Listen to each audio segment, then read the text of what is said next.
Welcome to the Clear the Shelf podcast with Chris and Chris, the show that meets at the intersection of education and entertainment to discuss online arbitrage, retail arbitrage, wholesale, and all facets of selling on Amazon. We'll bring you news, tactics, strategies, insights, stories, and interviews to help you grow your Amazon business. And now, here are your hosts, Chris Grant and Chris Rasick.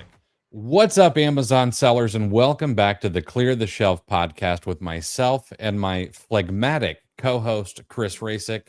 This week, we've got Taylor Thomas from Arbitrage Card on the show, and our goal this week is twofold. One, we're going to try to learn better how to utilize discount gift cards to increase our margins and do it without some of the waste that has been known to creep into discount gift cards.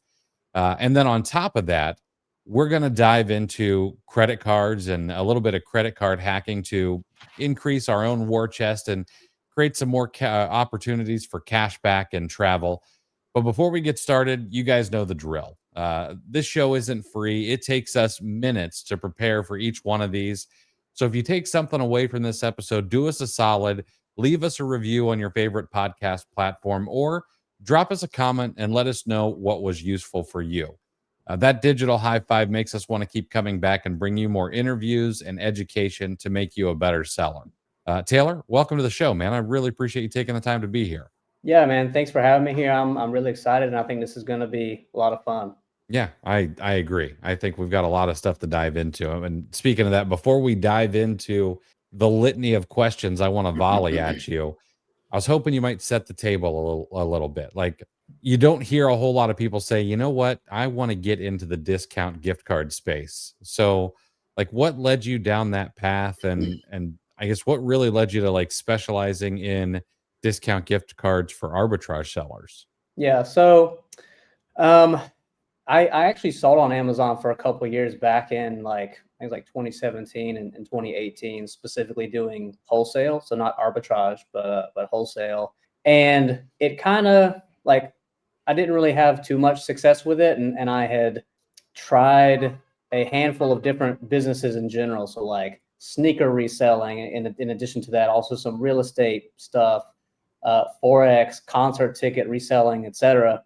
And I ended up, settling onto gift cards as the business that I ended up, creating that actually worked for me. But in terms of how I got into gift cards, it really goes back to credit cards, which obviously we're going to cover in this episode as well. I've been in the credit card game, so to speak, for the past 10 years, roughly. Got my first card when I was 18. My dad was like, hey, you should get a credit card and start building your credit. And I, didn't know much about all that, but I was like, okay, sure. Like, I'll get one. The first card I got was I believe it was the Citi AA Advantage Platinum Select card. It's a personal card. It had a 60,000 point sign-up bonus. So I got that and I was like, okay, this is pretty cool. Second card I got was the Chase Sapphire Reserve right after it came out, which it had a 100,000 point sign-up bonus at that time. So I got that one too, got the bonus on that. And I was like, wow, this is great. And at the time, since I was doing Amazon selling, I was just using those cards to purchase inventory, which made it super easy to hit the sign-up bonuses.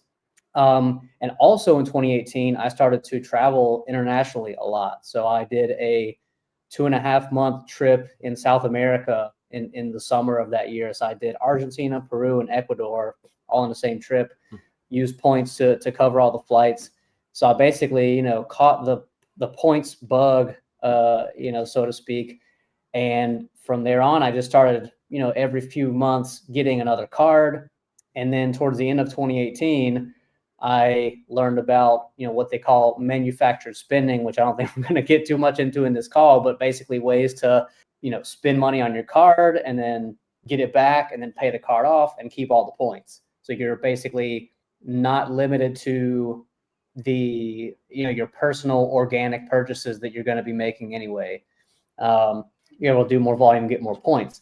And one of those primary methods, that's included within manufactured spending is buying and reselling gift cards. So, and gift card promotions go on all the time at different retailers. I feel like a lot of people don't notice them or don't even know that they exist or that they happen.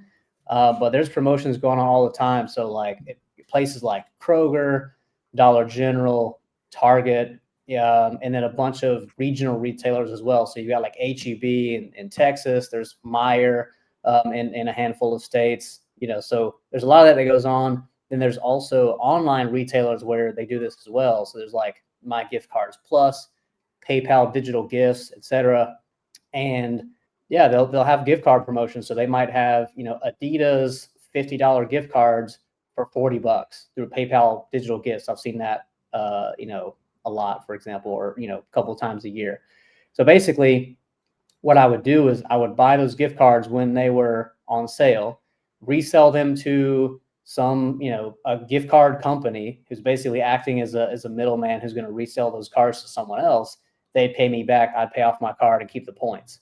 So I did that basically as a hobby for a couple of years. So I would buy gift cards online when they were on sale. I would drive to all the Harris Teeters in Charlotte, or even I was in in Virginia at one point, stay with my cousins in 2020, and I would drive to all the Krogers and like buy the maximum amount that I could do at each store, resell the cards, and do all that.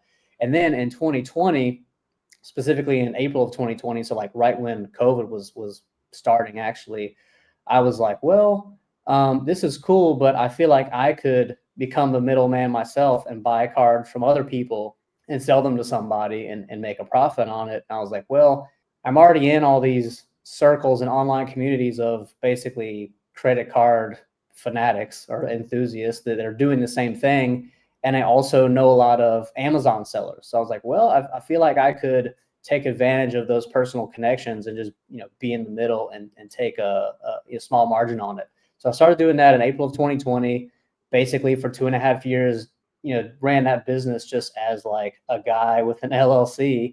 And then towards the end of 2022 is when we launched arbitragecard.com.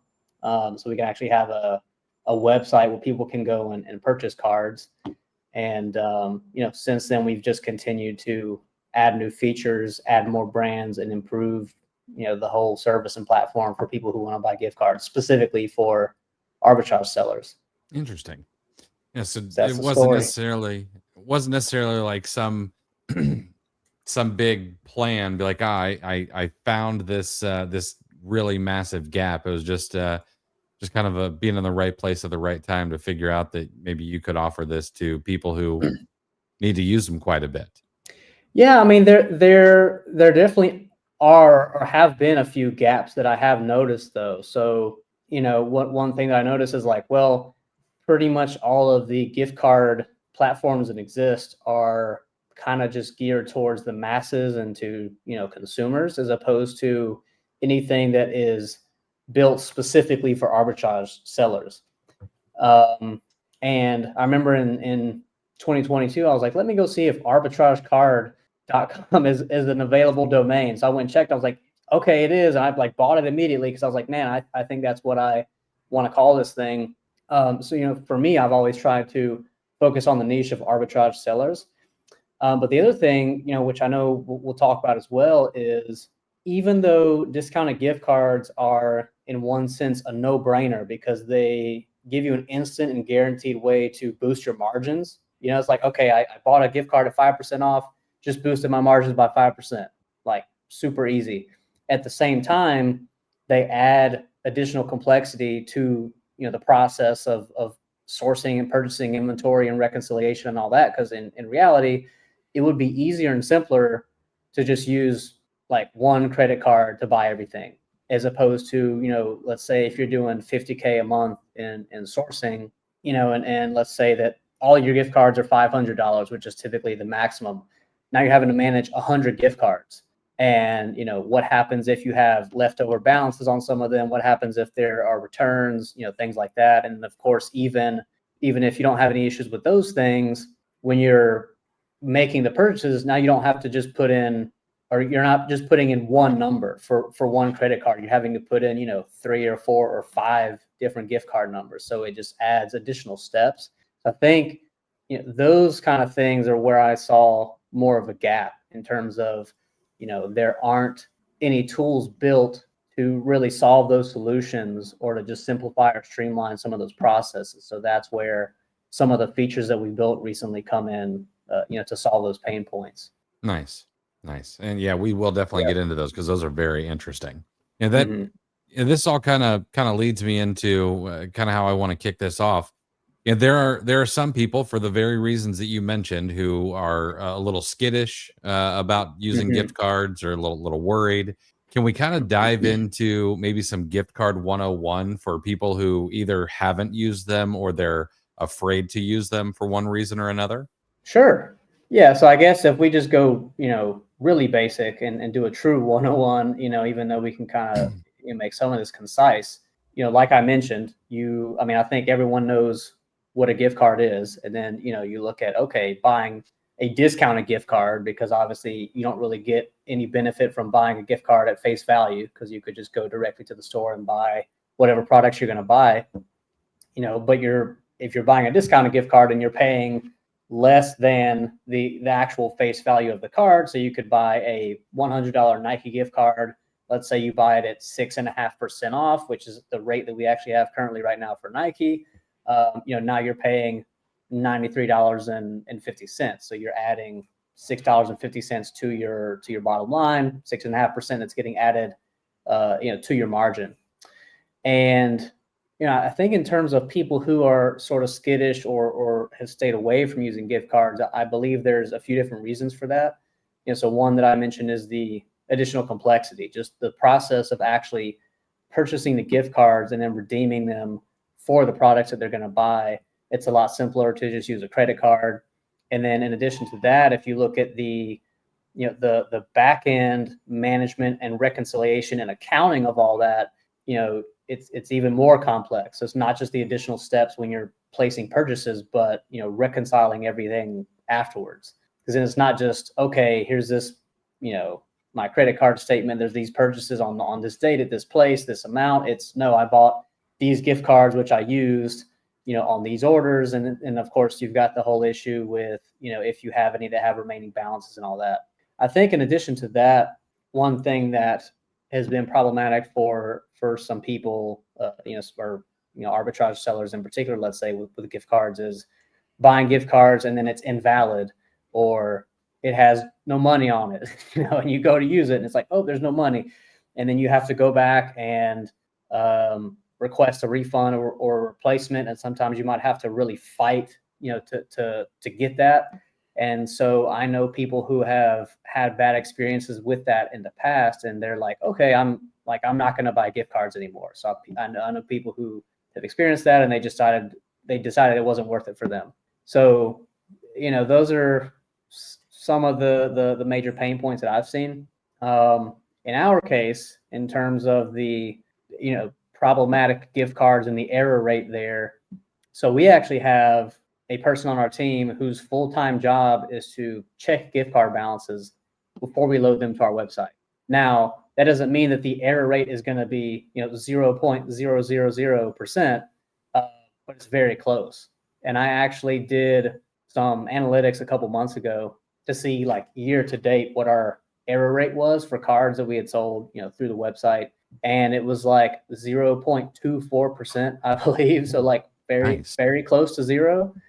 And most of those we try to catch before they go onto the website, so we can resolve those with the vendors that we procure them from, without any of our customers having to deal with that headache. Nice. Yeah. I'm curious, like, honestly, using discount gift cards, like, it really is kind of a no-brainer, Yeah. but I see kind of these two ends of the spectrum that don't use them. One is the newer seller, because Mm-hmm. of the complexity, because maybe they don't even know that this exists. Yeah. Um, Actually, I do like it when you're like, hey, you buy a discounted gift card and this light bulb just pops off on a new seller. But then I Mm-hmm. also see the sellers who have scaled massively, and they're like, "Well, we spend too much, and it becomes too much of Yeah. a hassle." Is there a point that you see sellers becoming like, "Yeah, we spend too much money for this to make sense for us on a return on time invested in dealing with gift cards?" So I don't know exactly where that threshold will be, and I think it's there's going to be nuances there, and it's probably going to be on seller by seller basis, but I do know of one person who, what I've heard from them is that they do around, did I cut out? Okay, I think I'm No, back. you're good. Okay. Yeah. So I know one person who I believe does around 4 million a month. And I don't remember if that's like sourcing or actual, sales, but they specifically only buy discounted gift cards if the discount is above a certain threshold.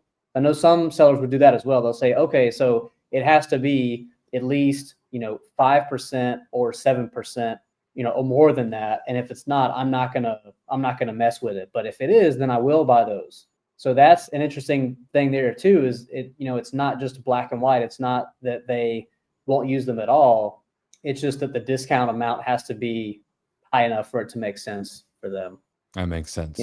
But I feel like too, if that's just my opinion, I'm also just kind of thinking out loud on the spot with part of this, but if you are scaling a business and you're at a point where you're doing a lot of volume, then you probably have also invested, a decent amount of time and capital into, the infrastructure of your business also. And I feel like at that point, having a robust enough infrastructure to handle using gift cards, if we think about, again, let's say it's a 5% margin increase. I mean, if you're doing $1 million a month of sourcing, that's 50 grand. So even if you have scaled and you're doing a lot of volume, I feel like it still could make sense to really invest, again, like time and energy into developing an internal system, which is probably going to be slightly different for each seller. But yeah, building that infrastructure to be able to use discounted gift cards, because otherwise you're just leaving money on the table. I don't know. Maybe some people are making so much money that they're like, yeah, like I can make an extra 50 grand a month, but like I'm making so much more than that, I don't even care. Yeah, But it's like, I'd how like much to meet that person, to me, I'm thinking like, well, with that example, if it's an extra $50,000 a month of like, bottom line net profit, to me, it would seem like it would make sense to, invest some time and capital into building a system that can handle gift cards if that's the result you're going to get. Mm-hmm. I don't know what you think. Although I think at that size, they would probably be able to figure out what the admin cost to do in $500 increments, what that would cost them. Mhm. So actually setting a minimum threshold for the gift card actually kind of makes sense looking at it that Right. way. Yeah. So, one thing on something you mentioned earlier. So when you buy a gift card and you get the error message that there's a zero balance, you're saying that is actually from your source. That's like essentially a pre-existing issue when we run into that. What exactly do you mean? Can you elaborate on that? It's like basically you just kind of get a batch of gift card numbers, and the batch that you receive, there are just a handful of duds there, right? It's not anything through the process. It's basically it was there before you obtained the gift cards, right? Is that right? Yeah. So it kind of it depends, I guess, because in our case, and actually this is I would say pretty standard across the board in the gift card industry. We have, a couple of different ways of sourcing. So one is through direct distribution, meaning, we're sourcing from a large gift card distribution company that has direct relationships with all these different brands. And then we're also doing crowdsourcing, which in our case is specifically via, these gift card promotions that people take advantage of for doing manufactured spending and racking up credit card points and stuff like that. There is always a possibility of invalid cards or cards with insufficient funds with either of those. Cause like, hey, even through a distributor, there could just be some weird technical thing that like happened on the back end. But then with crowdsourcing, you could have somebody who bought a physical gift card at a store. Let's say it's Kroger. That's just a very popular example and widely used, source. And let's say when they're, entering in the gift card numbers into a spreadsheet to then send to us, they like fat finger one of the digits, or, something is off. So a lot of times, like, I feel like that's the most common one I've seen is just card is invalid. And that's because one digit is off. And that's because they put it in wrong. Like let's say they submitted, 20 cards and one of them was had one digit that was incorrect, and then we have to go back and fix it. Gotcha. Yeah.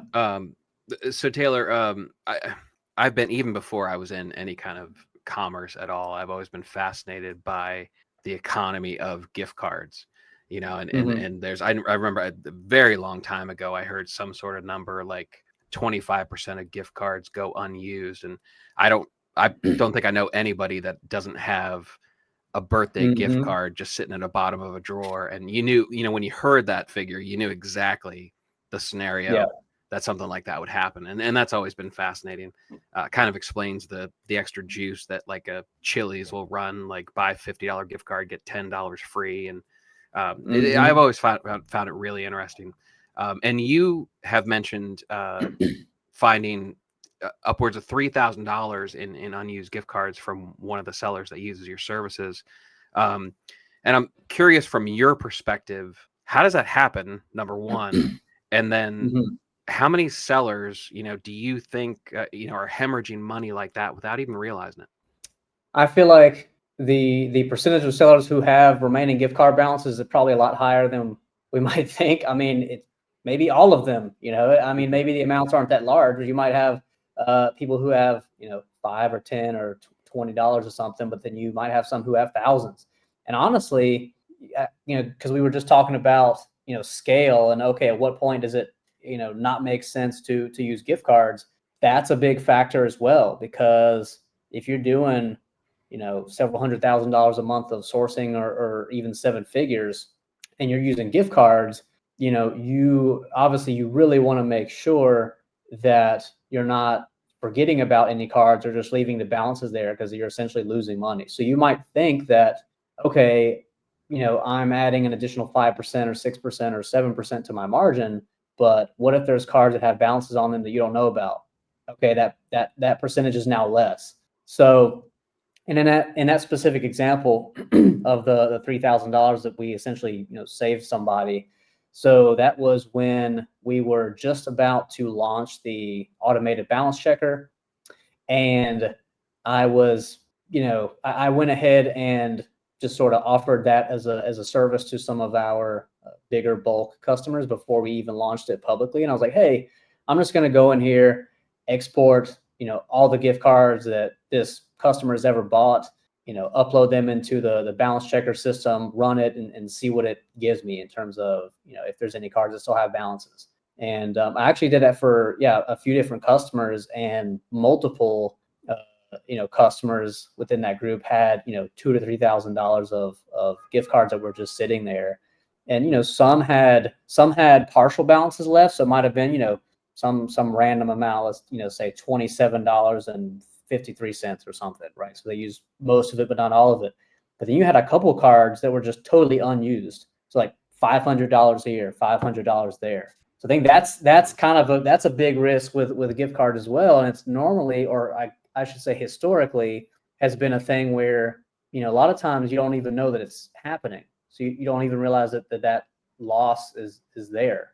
Whereas obviously if you're using a credit card, I mean, that doesn't really happen, unless you request or you return something and they don't provide the refund, or something like that back to your card. But obviously with gift cards, it's a lot, the probability of something happening there is a lot higher. Yeah. And I know that a lot of sellers will, and I mean, they should be doing this anyway. If you're using gift cards, like, you should be checking the balances regardless of whether you have automation set up for it or if you are paying a VA to do it. But I know a lot of sellers who, like, one of the tasks that they will have their VAs do is check all the gift cards. Like, all right, go check all the gift cards we bought last month. So that might be 50 or 100 or 200 or 300 cards, and they go one at a time checking all of them. But so it's definitely a thing that everybody should do. But obviously I guess the potential issue there is, even though you're probably not, hourly rates for VAs aren't super expensive, but you've got opportunity cost, and they could be doing things that provide more value to your business with their time. So it's like how much like if we don't only think about how much do you pay to a single VA per hour, but it's like, all right, if you have them sourcing for you, how much value are you getting for that hour, or how much profit, what you're giving up if they're spending an hour or multiple hours checking cards. But, you also are potentially avoiding losing money too. So with the automated balance checker, I mean, you have access to a lot of data. Did you happen to do you have a feel for what the, I guess we can call it digital shrinkage rate is for sellers that use your services? I don't know off the top of my head because I haven't gone and looked to see specifically. Mhm. But Yeah. like we said, we know some examples where it's like, a few $1,000s. So I wouldn't be surprised if that's the case for other sellers as well. Yeah. I was just curious. Safe to say it's probably a crooked number, right? Yeah. Yeah. Yeah. Can you talk a little bit about what sets Arbitrage Card apart from your competitors? We know that there are a couple of different companies out there. What makes you the go-to place, or what's your elevator pitch for the arbitrage seller? Right. Yes. I mean, like I've mentioned briefly, our primary focus is on arbitrage sellers. So that's the niche that we are laser focused on, as opposed to just being a gift card place where, anyone can come buy gift cards, which, I mean, technically anyone can, but our mission and vision from the beginning has been to create tools and features that really streamline the workflow for arbitrage sellers and people that are buying gift cards in bulk. Because obviously there's all these pain points that exist, and up until now there haven't really been any robust solutions for those. So, the automated balance checker is one. Obviously that's a big differentiator for us. Now, I mean, currently it works for Nike, Macy's, and Kohl's. So you got 3 brands. So it's not all the brands, and it's a pretty difficult thing to build and maintain, which kind of makes sense, because if it was easy, everyone would have one. Yeah, it isn't. It's pretty logical. But that's one where we give sellers that avenue to find funds that are still on those cards that they haven't used. Then you've also got the Chrome extension, which we launched a few months ago, which is very helpful for OA sellers, because normally if you are buying gift cards online and then using those to make purchases online, you are probably going to be switching back and forth between 2 different tabs. So you've got your gift card site in one, and you've got Nike.com or Macy's.com or wherever you're sourcing product from on the other one, going back and forth. All right, copy the code, switch tab, paste, go back to the other tab, copy the pin, all that. So with our Chrome extension, it just opens up a sidebar so that when you buy gift cards there, the gift cards are just in that sidebar in the same window. You can copy and paste very easily.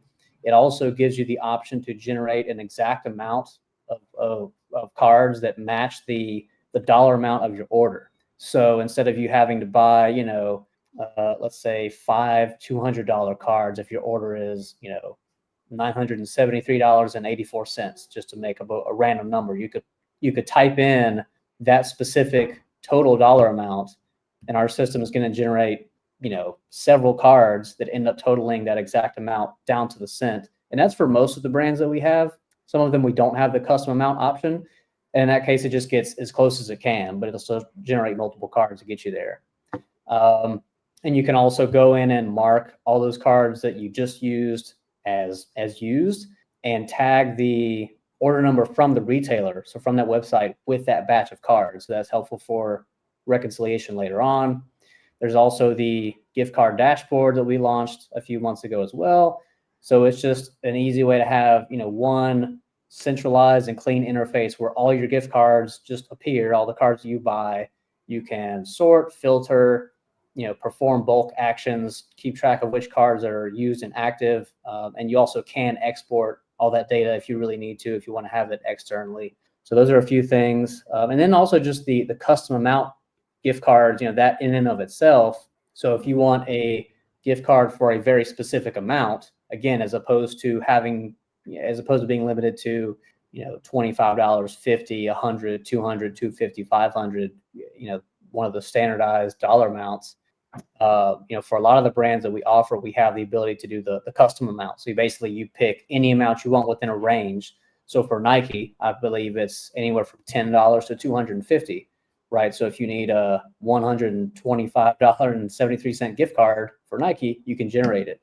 And that way, even though we also have the balance checker for you to check the balances afterwards, after you use the cards, you can, cut down on that initial, the root cause of that issue in the first place, right? Just by not even having remaining balances on the card that you have to check for later, just getting a very exact amount.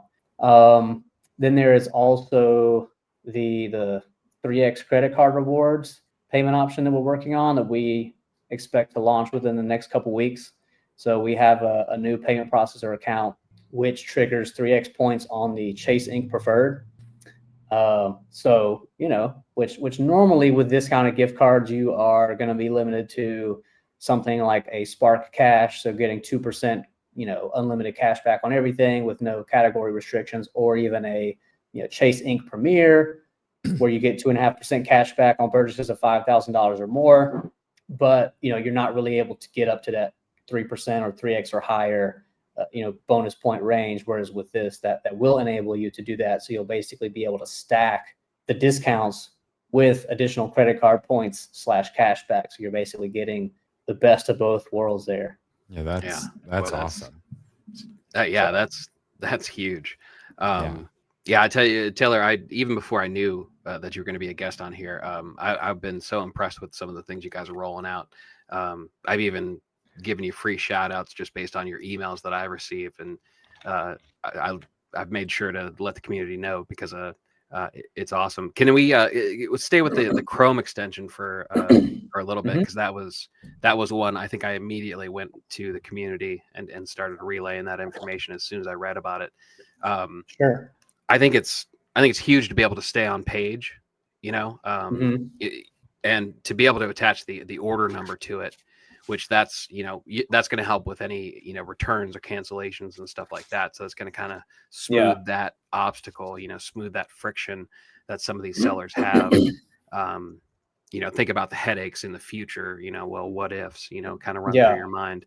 But then the ability to specify a specific card value, there are multiple ways that's beneficial, not only just the admin process of X number of cards, and I have to manage the balances and see which ones were fully used, which ones have a balance.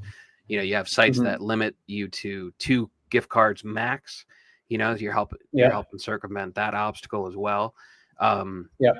I'm curious, and tell me if this is proprietary information and I need to mind my own business, but how are you able to accomplish that? Is that do you kind of on the back end kind of aggregate the cards that you have in your supply, or is it more of a relationship with the brand or a wholesale to where you are extended essentially a line of credit, for lack of a better term? And you're asking about these specific, like the custom amount gift cards in particular, yes. Correct? Yes. So we generate those through an API that we have with our distributor. And then they have, back-end API with the different brands that they have relationships with. So essentially, we're generating a brand new gift card on the spot immediately or semi-immediately for the amount that the user is specifying. So we're not like aggregating any existing cards or anything like that. It's just, all right, they wanted a Nike gift card for this specific amount. Okay, our API is generating that on the spot, and then the code appears, and that's it. Okay. Nice. Interesting. Yeah. I'm gonna ask a question that may also be something that is, I guess, not necessarily something you would ask in polite company, but I'm curious. You're dealing in a sort of inventory. It's all digital dollars and moving numbers from here to there. But for sellers with regular inventory, there are things you have to think about, like holding costs, whether that's interest on a credit card, etc.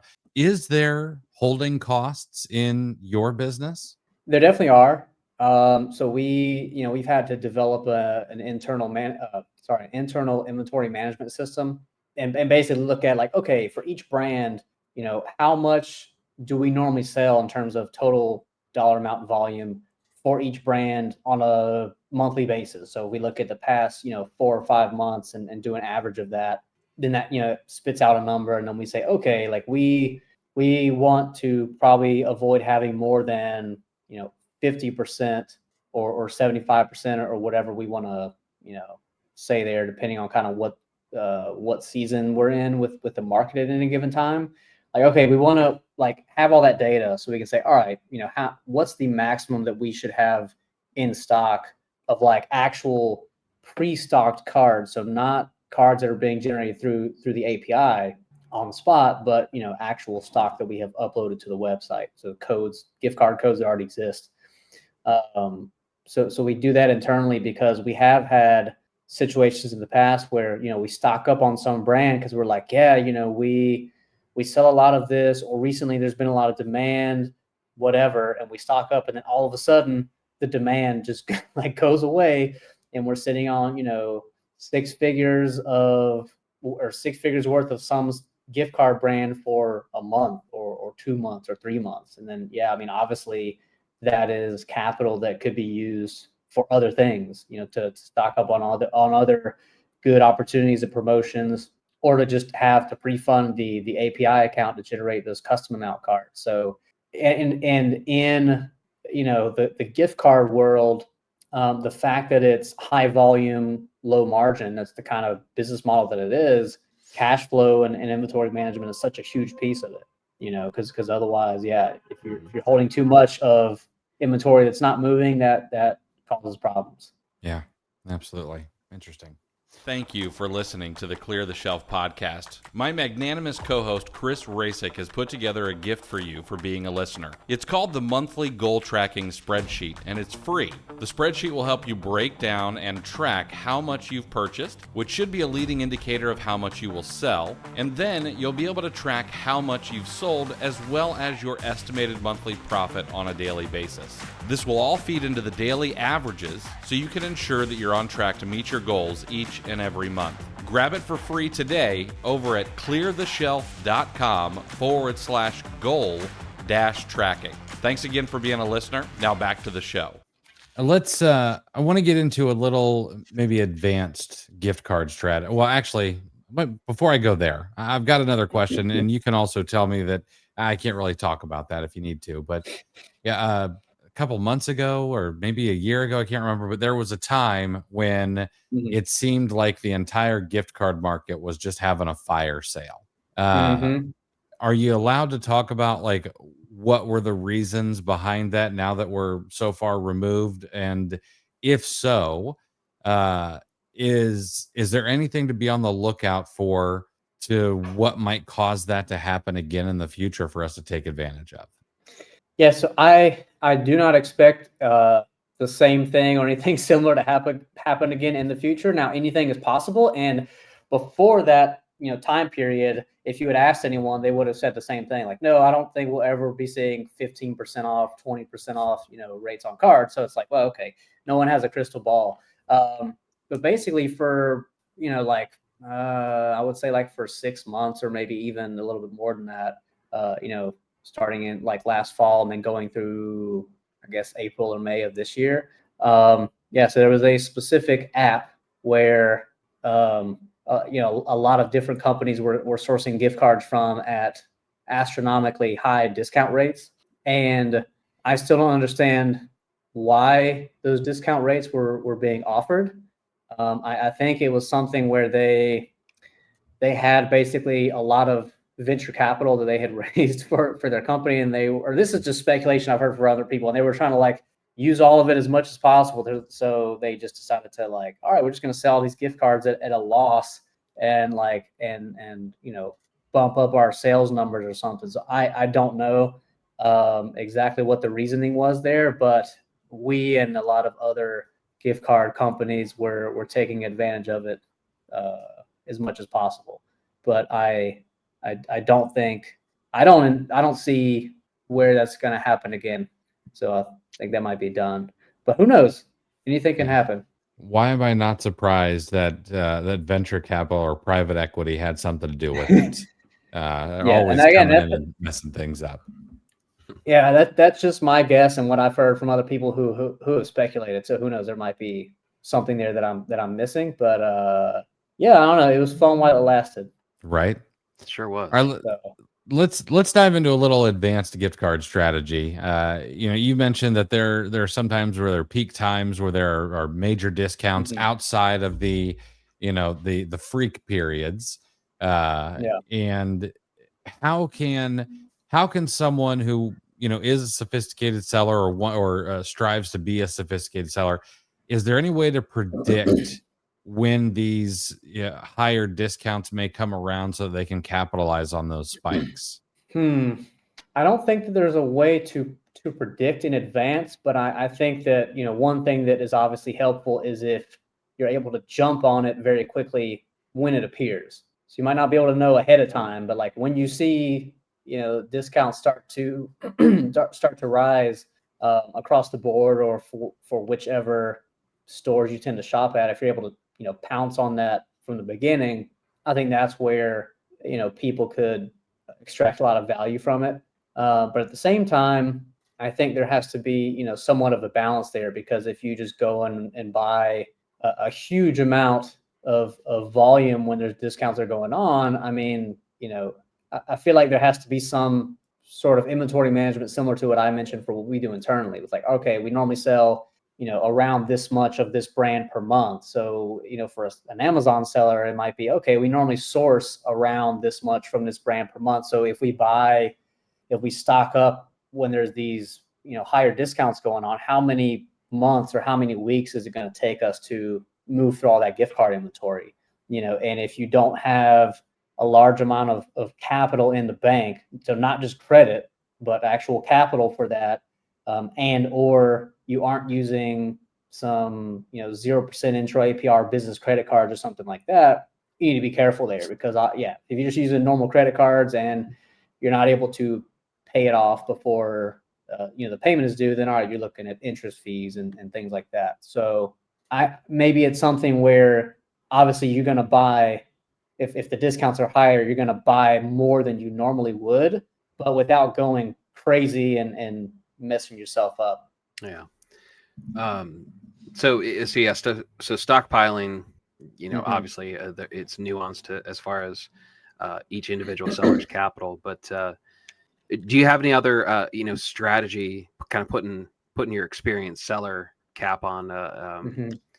Yeah, what would you say is the optimal gift card buying strategy for somebody, specifically in a situation where they wanted to scale? Say that they're at 10,000, they want to break through that 50,000 level. Aside from stockpiling when maybe discounts are at a peak, what other strategies do you think they should employ? Yeah, I mean, obviously that's one. So taking advantage of, when the discounts are hot, so that you can use those to, to buy more inventory and increase your margin even more. But I think, and I don't know, maybe I'll think of a better answer to this later, like after we're done. But I feel like it just comes down to the basics for me of building a sophisticated and robust process internally, and the infrastructure to actually, you know, be able to use gift cards and incorporate those in your business as you scale. Because if you don't have that and you go crazy with buying gift cards, but then you don't use all the balances, or you have things that are not attributed properly or reconciled properly on the back end, then you're going to have issues. So I feel like, to me, if you can build that system on a small scale, right? So like if you're doing, 10K a month, getting that down first, and having the that base, or that fundamental system working is going to be necessary, and first, and then you can scale up to 50K or however much you're going to do. Um, if we could maybe try to give people some tips on like the cash flow aspect of it. Like if I'm turning inventory every 45 days, do you have any like best practices on maybe what percentage of my sourcing budget should be in gift cards, or should I really try to just focus on buying them as needed? What do you see from the people who use your service? Yeah. I would say that the majority of sellers that purchase gift cards from us are typically buying them as needed. So we do have some sellers that stock up, whenever there's good deals, or even just bulk sellers who just buy, 50K at a time, and then use them over the course of a couple of weeks. And then some situations, those sellers have teams. So they actually have, teams of people that go out and do shopping for them. They do RA and then even do OA as well.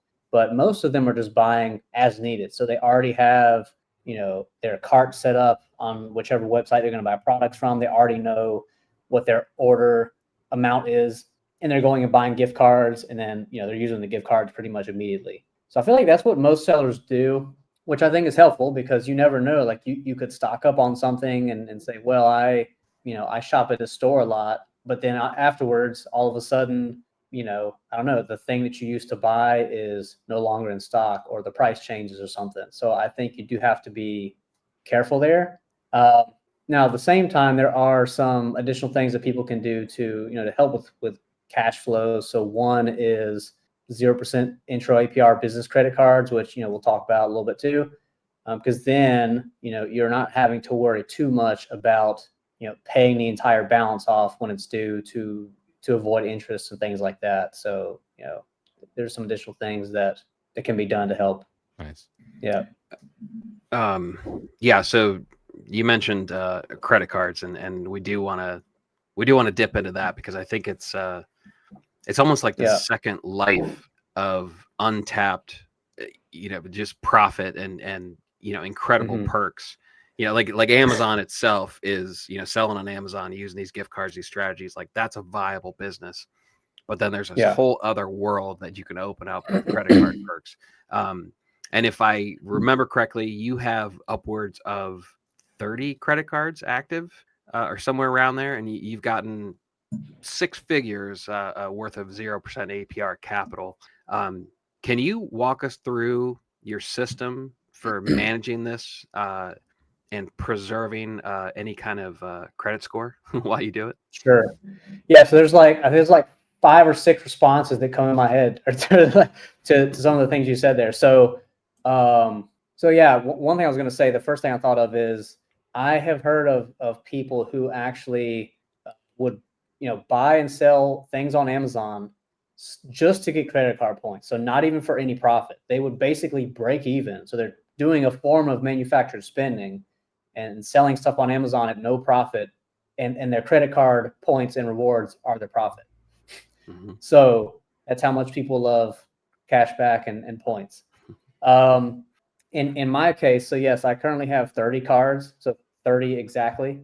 And it's funny because in May I turned 28, and I was like, okay, I have the same amount of credit cards as my age, because I had 28 cards at that time. So since then I've gotten 2 more. So now the amount of credit cards I have is more than my age.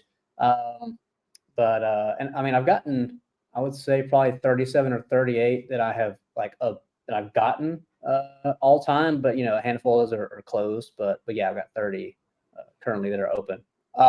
In terms of the 6 figures of 0% APR, capital or business credit specifically, there's a lot of stuff there, so I'll try to keep it concise. But basically there are 0% intro APR credit cards that exist. I think everyone is aware of that.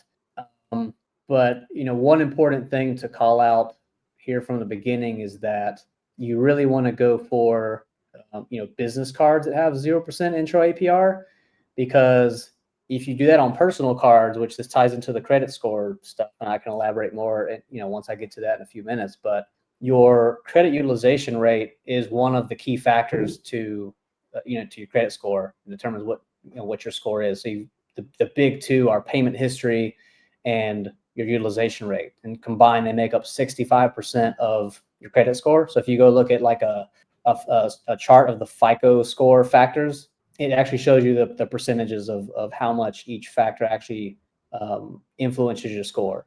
So those 2 combined are 65%, whereas hard inquiries, for example, which I know a lot of people are like kind of scared of or don't want to incur, those only affect your score 10%, according to that chart. So anyway, credit utilization rate is very important. It's basically the percentage of credit that you are using compared to the total amount that you have access to.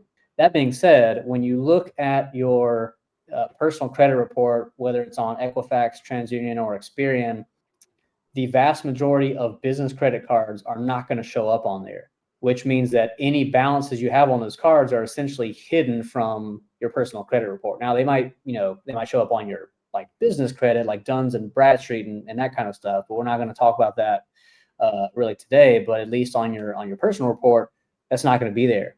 Whereas, on your personal cards, that does show up. So if you have a balance that you're carrying on a card, even if it's 0% APR, so you're not paying any interest, that's going to increase your utilization rate, which is going to decrease your score. And like normally, the suggested, recommended range for utilization rate is around 3% or less. So like 1% to 2% is ideal. So basically showing them that you're not just carrying a ton of balances on there. That being said, so with business credit cards that offer 0% APR, or at least, for the first 6 to 12 months, there's a lot of them out there. My opinion is that you should always look for one that also has a sign-up bonus and or bonus points, because there are some where there's no sign-up bonus. I mean, maybe there's not an annual fee either, but no sign-up bonus, no bonus points. You just get like 1% back on everything or whatever. But there's a handful that I really like, which I'll mention. So there's a couple of Chase Ink business cards that offer this. So it's the Chase Ink Cash and the Chase Ink Unlimited. Both have 0% APR for 12 months. Both have, normally it's a 75,000 sign-up bonus. Right now it's at 90,000. Like today on September 15th, maybe in a week or two it'll be gone, but that's what it is right now. They both also don't have an annual fee, so you don't have to worry about that.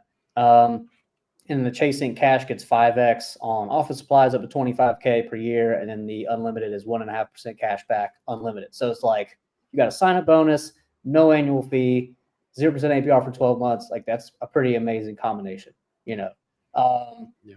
Also with Chase, you can reallocate credit lines, which we'll talk about here in a second too. But anyway, so that's one. And with Bank of America, you have the business customized cash card and the business unlimited cash rewards card.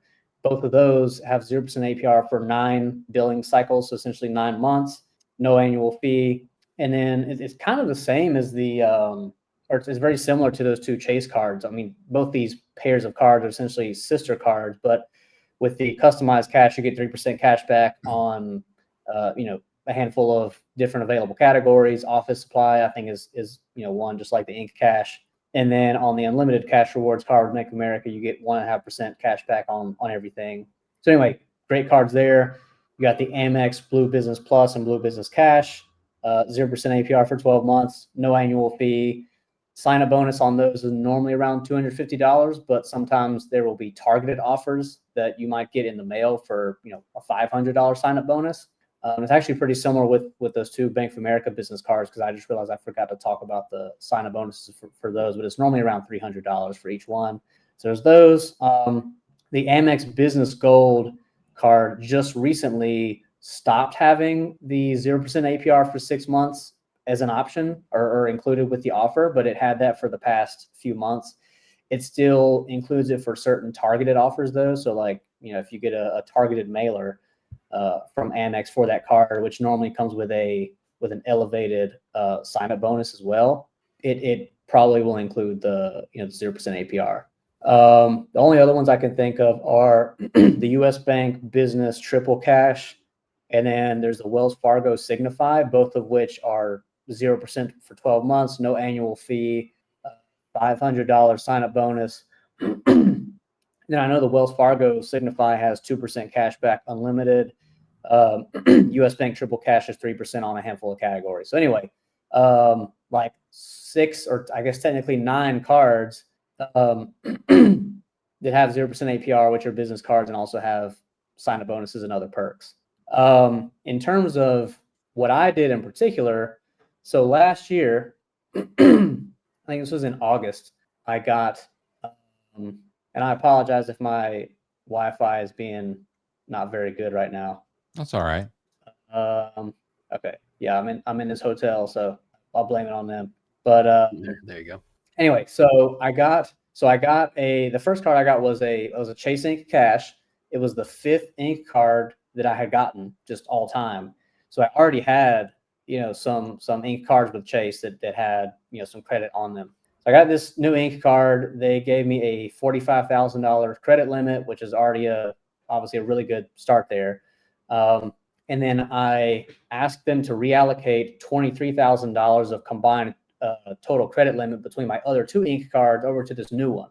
So I started out with $45K on the new one, but then I moved $23K over. So then that gave me $68,000 on it. And the cool thing is when you have a 0% APR card like that, they don't just say, oh, well, we initially approved you for 45,000, so you only get 0% APR up to 45,000. Like if you reallocate limits from your other cards, 0% APR applies to that full balance or that full credit limit. So I ended up with 68K at 0%. Then I got the Bank of America Business Customized Cash Rewards card. They gave me a $25,000 credit limit on that one, and it came with 0% APR for 9 months. And then I moved $45,000 of credit limit from my Bank of America Business Alaska Airlines card, which had a 50K limit. I moved 45,000 from that one over to this new one. So that gave me 70,000 total on it, 0% APR for 9 months. Then I got a Amex Blue Business Plus, and unfortunately they only gave me a $4,000 credit limit. So that was like, okay, whatever. But it's still something. And I had 0% APR for 12 months on that one too.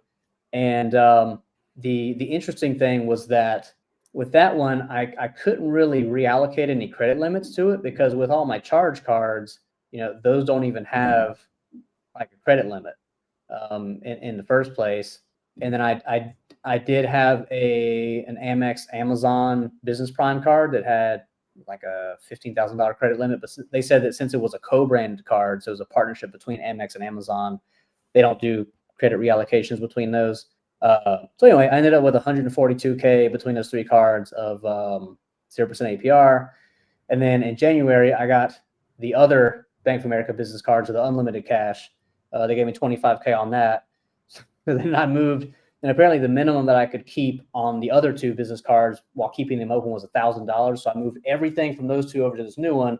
So that gave me 98,000 on this new one, and like I essentially reset that 0% APR period of 9 months. And then I just got a new Ink cash from Chase like a month ago. So that's my 6th Ink card ever. And I think I really love the Ink cards, and I don't know how many people realize this, but you can just get the same card. I mean, obviously, you have to wait several months or a year or however long, but you can get the same card multiple times, in your life, under the same EIN and LLC, and get the bonus every time. I feel like a lot of people assume that you can't do that, and it's really a bank by bank thing. It's very nuanced, but with Chase, you can. You don't have to like sign up under a different business or anything like that. You just get it again after a while. Any idea? You said you have to wait like a year usually, or will they tell you if you go in or apply or? Yeah, I mean, that's just kind of I don't know, me thinking out loud, but obviously if you apply for multiple cards in too short of a time frame, they're probably going to deny you. I'd have to go look at the specific best practices for Chase, because each bank is different. There's some where like you could apply for 2 cards in the same month, and like, okay, if there's nothing else that causes them to deny you, you might get approved. But it's really a, issuer by issuer kind of thing. Now you said, you mentioned you've over your life, you've had like 38 or so cards and you have 30 open. So you really haven't closed that many cards. So under this reallocation, and forgive me, you're gonna have to explain it like I'm a 5-year-old. If you have a $50,000 limit on an existing card, and say you got a new card with $50,000 on that, and then you do the reallocation strategy to take 45,000 from your old card to bump the new card up to 95,000. Obviously, that old card becomes just a $5,000 limit, correct? Yes.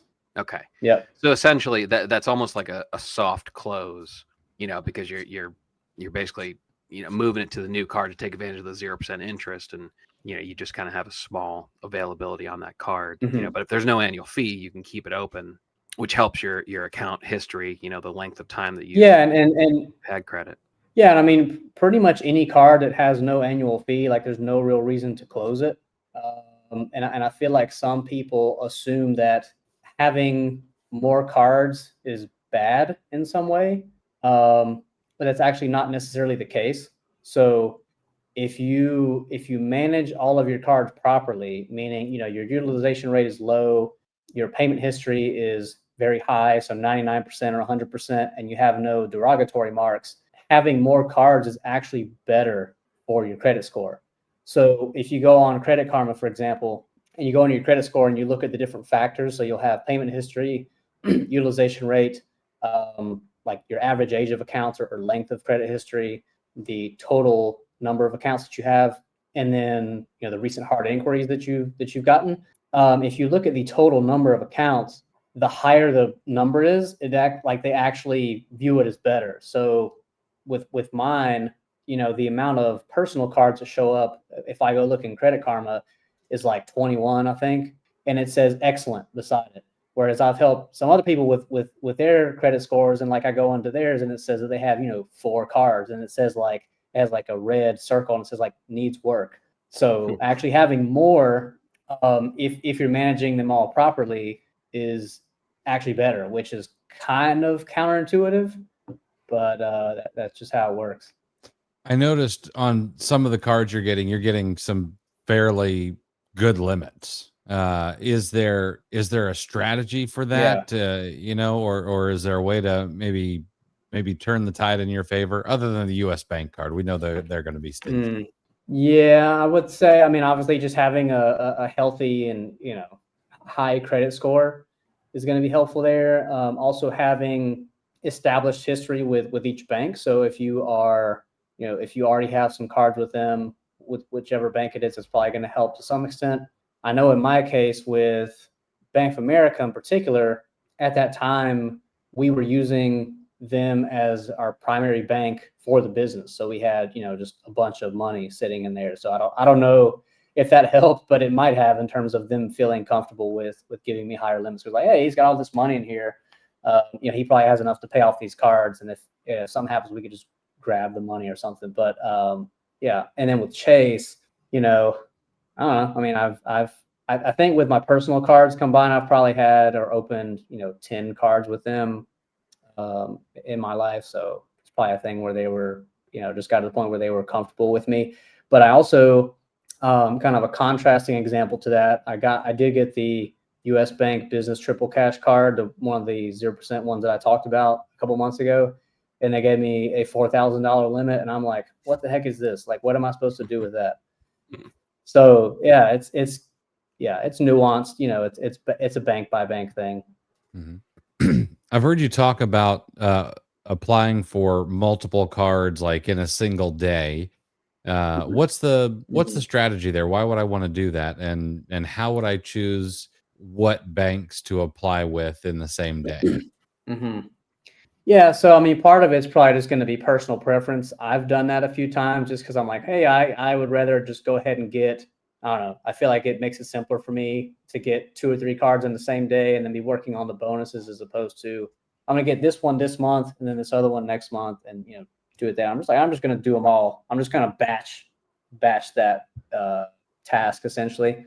And what people used to do several years ago, and they would call this an aporama. It was like the colloquial name given to this, is just like applying for a bunch of cards on the same day. But people would try to, they would have like different tabs open and have the applications for each card like almost completed. And all they have to do is click the submit button. All right, submit. But I believe at this point in time, they, like, the banks are able to see if you're doing that. So even if you're doing something like literally the same time or within milliseconds of each other with different applications, they're able to see that. And, basically what's going to happen is if you apply for one and then you apply for one right afterwards, they're going to see that inquiry that just showed up and they're going to deny you. So what I've done more recently, and I actually did this with that Chase Inc. card that I talked about and the Bank of America business card, is I basically, I know, just because there are blogs online that talk about this, I know which credit bureau each bank normally tends to check. And sometimes this is just, kind kind of an across the board thing for each bank, but sometimes it even depends on which state you live in too. But if you go to doctorofcredit.com, they have an article about this where they basically collected data points from a bunch of their readers about like, okay, each person who applied for a specific card or with a specific bank, they went and reviewed which credit bureaus the hard inquiry showed up on. So they compiled all these data points from people. So for example, with Chase, they tend to check Equifax. Like that's kind of their go-to. Now, on Doctor of Credit, they also have a specific article for each bank, and you can also see the data points for for each state. So in North Carolina, they might tend, if you live in North Carolina, they might tend to check this one. If you live in Virginia, they might tend to check this other one. But anyway, Chase normally goes for Equifax. Bank of America normally is Experian. I know the U.S. Bank is normally TransUnion. Amex also normally tends to check Experian. But one interesting nuance with Amex is that once you are an established customer with them, they like if I don't know, I guess if they're cool with you, so to speak, they don't even do a hard inquiry. They do a soft inquiry. They don't do a hard inquiry, so it doesn't even show up on your credit report. So what I did when I applied for this Chase card is I froze. So I went into my accounts online with all three bureaus. I froze my TransUnion report and my Experian report. So like no bank could access it. And then I applied for the Chase card because I knew that they were probably going to check Equifax. So I did that, got approved. Then like 5 minutes later, I froze my Equifax report, unfroze my Experian, and then applied for the Bank of America card and then got approved for that. And the real reason for doing the freezing is so that like even though we know which bureau the bank is probably going to check, we're essentially like forcing them to check that one as opposed to leaving the door open for them to check some other one that we aren't expecting. Because they always could check a different bureau. Like it's not like they exclusively check a specific one. It's just what their tendency is. And in my personal opinion, other people might have a different one, but to me, it's like if I have my credit report frozen with a specific bureau and a bank tries to check it and they either tell me that I'm denied or they're like, hey, we can't process your application right now because we couldn't access your credit report. Like I'm not too concerned about that because it's not a hard inquiry is not even showing up there because they couldn't access it, and it's like I actually with US Bank that's what happened is my TransUnion was frozen. I thought it was unfrozen. Apparently it was not. They couldn't process the application. So then I unfroze it and asked them to do it again and they pulled it and then they approved me and I got the card. But that's a way to do it. You're just kind of siloing things a little bit more. But yeah, doctorofcredit.com is probably my favorite website / blog related to credit cards in general. They have a lot of good stuff. So they have I guess a master list or database of different things. So one is the 0% APR cards, also sign up bonuses, and also what we were just talking about with which credit bureau each bank tends to check. So they have a lot of valuable information and resources on there. Yeah, it's a good site. It does take a bit of getting used to with the amount of ads that they have on the site, but if you can isolate the actual content, it's very, very good. Yeah. Hey, so Taylor, there's a term called the Incognito method. And I don't know if I'm, whether it's my, I have some criminal tendencies on the inside, but that, just hearing that kind of gets me excited. So I'm wondering if you can tell me about being a little sneaky, specifically the Amex Business Gold, which has some really sweet offers right now. What exactly in related to applying or trying to get the Business Gold, what is the Incognito method and why does it work? Because we're talking like 200,000 instead of the public seeing 100,000, right? Isn't that the scale that we're talking about? Yeah. So I don't know why it works. But I'm glad that it does, and I'm going to take advantage of it as long as it's a thing. So yeah, like you mentioned, cards like the Amex Business Gold, at times will have a public offer for the sign-up bonus of something like 100,000 points. And I think that is the public offer for that card currently. I could be wrong. But So what that means is if you go and search Amex Business Gold on Google and you find the link to it, it's going to say 100,000 points for the bonus. Now, what you can do is you can open an incognito mode window in Chrome or whichever browser you're using, look for it in there, and then for whatever reason, like I'm not sure why, if you go on the link, a lot of times you'll find an elevated offer. So it won't be the 100K. Sometimes it's 175K, but the highest that it goes up to currently for the business gold is 200,000. So by doing that, I mean, you basically, even if we say, all right, Amex points are worth 1 cent per point, which is very conservative, looking at how much value you can get from them, using them for flights. You just made an extra $1,000 just by looking for something in incognito mode. Now, one thing that I have found is that you might not get the highest offer possible initially when you look in incognito mode. So one thing that I have done and kind of have tested is, like, I would search for it in incognito mode, and the offer would be for 175,000. Then I would close that window, try again, and then the second time I tried it was also 175K. But then on the third try, it showed me 200,000. So my advice would be, like, you need to know what the highest possible offer is and keep looking for it. Keep doing that until you get it. Don't just say, oh, it shows 175,000. That's all I'm going to get. Like, keep trying until you get it. And that's on the business gold, but the business platinum, which, I mean, has a higher annual fee too, but that one, the highest offer is 250,000, which is the highest sign-up bonus I've ever seen on any card. So, but yeah, if you look for that one in incognito mode, a lot of times you can get that. Do you guys want to talk about the NLL, no lifetime language offers with Amex too? Because that's another cool thing that kind of ties into those bonuses. Yes, absolutely. Okay. So, like I said, with each bank, obviously there's nuances with, how many times you can get a sign-up bonus on the same card. With Chase, for example, just to give kind of a contrasting example to what we're about to talk about, with their Sapphire cards, up until, and it might be the same. It might be the same now because they just revamped their, or even though they just revamped their Sapphire Reserve. But anyway, for a while, it was that you couldn't get a bonus on either of the two Sapphire cards, either the preferred or the reserve, if you had gotten a bonus on either one of them in the past 4 years and or still had the card, like one of those cards open. So you would have to wait 48 months from the last bonus you got on either Sapphire card, and then, if you still have one, close it in order to get one of them again. So that's, not very generous, I guess, or doesn't allow you to, get a ton of points from those bonuses.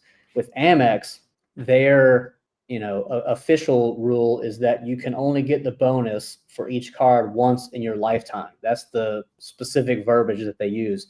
Now, some people have reported data points saying that, oh, like after 7 years, I was able to get the card again and get the bonus. So there's a theory that lifetime actually means like 7 years.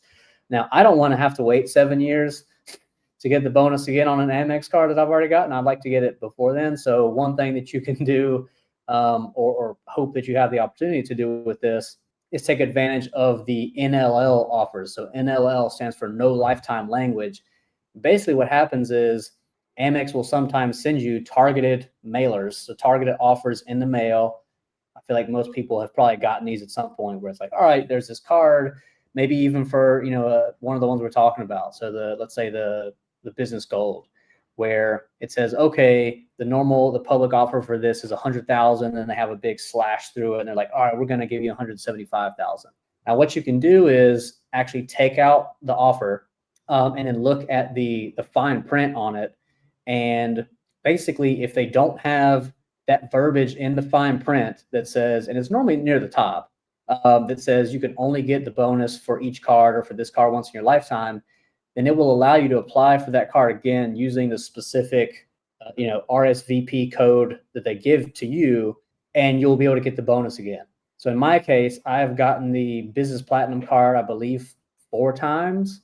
I know people who've gotten it way more than that, but I'm not trying to risk my Amex account by doing anything that's too crazy, doing too much shenanigans. But anyway, I've gotten it 4 times, and I've gotten the bonus every time. The most recent one was at the end of last year, literally the end. It was on December 31st. So I got approved for the card, and it had a 250,000 point sign up bonus.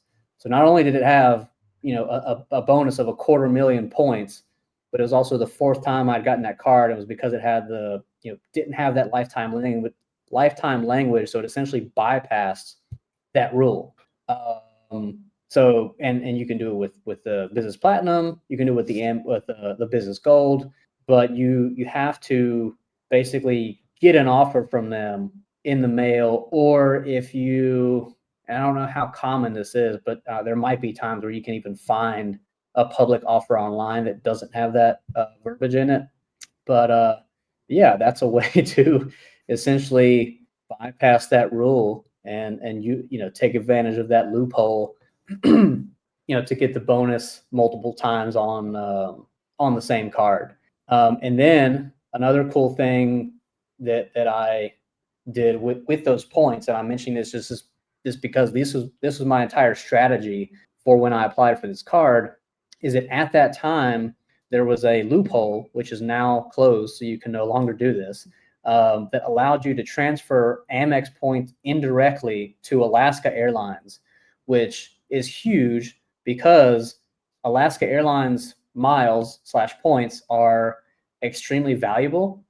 And they're a partner with American Airlines. So if you can basically book a flight using Alaska points, but it's on an American flight, so it's on an American plane, and you can get short domestic flights for as low as 4,500 points, which is like nothing. So I've flown from Charlotte to Miami, and I think I even flew to Chicago one time for the same rate, but it's like 4,500 points each way, so 9,000 round trip.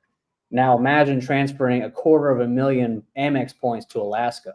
Like, okay, that's going to get you a lot of flights, and some, I guess, for some additional examples, aside from just short domestic flights, I flew from Charlotte to Cancun and back in February for 20,000, and then I flew from Charlotte down here to Buenos Aires in Argentina for 30,000 one way. So yeah, but the thing is with Alaska, in addition to their points being very valuable, they're also relatively scarce, because the only bank that has credit cards for Alaska Airlines is Bank of America. So you've got one business card, one personal card. That's it. I think the business card is 50,000 points for the bonus, and the personal is 60,000. Now, I have heard from people that you can supposedly churn each of those cards once per year. So churn meaning, all right, you get it on this date, right now, and then in a year from now, you could get it again. You might have to close the previous one. So that gives you some points to play with, but it's not a ton. And the other thing is there are not really any major banks that transfer to Alaska, right? So if you think of Chase, they have like 14, airline transfer partners that you can transfer their points to. So like United, Southwest, Virgin Atlantic, etc. None of them really transfer to Alaska, and those major banks being like Capital One, Amex, Chase, Citi primarily. So they're harder to get those points essentially, or to stock up on, but then they're very valuable to use. And I have a friend of mine who on like June 25th, I think, because basically I believe it was at the beginning of June, they announced, or Amex announced, that they were going to remove. And actually, I just realized I didn't even mention how the transfer thing worked. So basically what happened was Alaska Airlines announced last year that they were going to buy Hawaiian Airlines. But Hawaiian is a transfer partner with Amex. But after they announced that merger, that buyout, they set this thing up where you could convert Hawaiian Airlines miles into Alaska miles. You could transfer them over. So basically how this loophole would work is you would transfer first from Amex to Hawaiian and then to Alaska. But then, like, at some point, obviously they noticed what people were doing, because when people realized that they could do this, people just went crazy with it. And so Amex was like, okay, we're going to remove Hawaiian as a transfer partner, which obviously, makes sense, even if that loophole wasn't there, because Hawaiian is about to just be merged with Alaska anyway. But on like 5 days before that deadline, a friend of mine transferred 999,000 Amex points to Hawaii and then to Alaska. And it was funny because they wouldn't let him do 1 million. It had to be 999,000 was the limit. So he moved all that over, and I was like, dude. And I think I did the math, and I think it's like with 1 million Alaska Airlines, points, he could fly from Charlotte to Miami and back like 110 times or something like that. So anyway, I did that. So as soon as I got those points from the bonus, I sent them all over to Hawaii and to Alaska, and I've been using a lot of Alaska miles since then. Nice. So yeah. So as you get into, using credit cards and things like that, are there any like mistakes that you see people make with their credit card strategy that are kind of glaringly obvious to maybe you, but not to someone who's really trying to get into this space? Yeah, I would say, paying interest on cards, you obviously do not want to do that. You want to make sure you are paying off the full balance when it's due to avoid any interest, because the interest is going to, at the very least, offset, if not even surpass, all the rewards you're going to be getting. So, you want to make sure you do that. You don't want to be making personal purchases that you would not otherwise make. So just buying random stuff, to get a bonus on a card, because the amount of money you spend unnecessarily is going to surpass whatever you get from the bonus. Additionally, just, I typically recommend for people to have auto pay set up on all their cards, at least for the minimum balance, specifically to avoid late payments. Because, you could, even if you make the minimum payment, you could still end up paying interest because you need to pay off the entire amount. But late payments, you're going to have an additional fee that's associated with that. And if it's a personal card, that's going to show up as, that's going to reduce your payment history percentage on your credit report. And even if it's a business card, if you have enough of those, they might start reporting that too. So like set up auto pay, don't pay interest, don't incur late fees.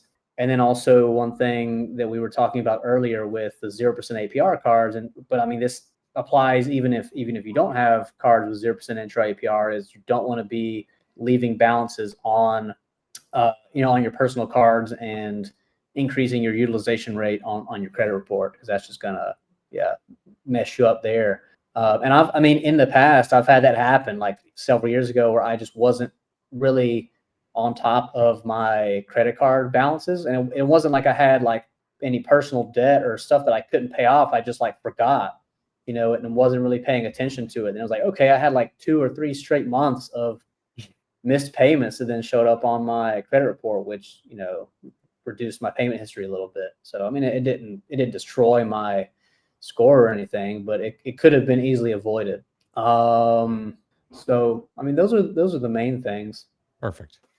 Yeah. Whatever, aside from the Hawaiian to Alaskan Airlines hack, what do you have any other redemption strategies that you think we should know about?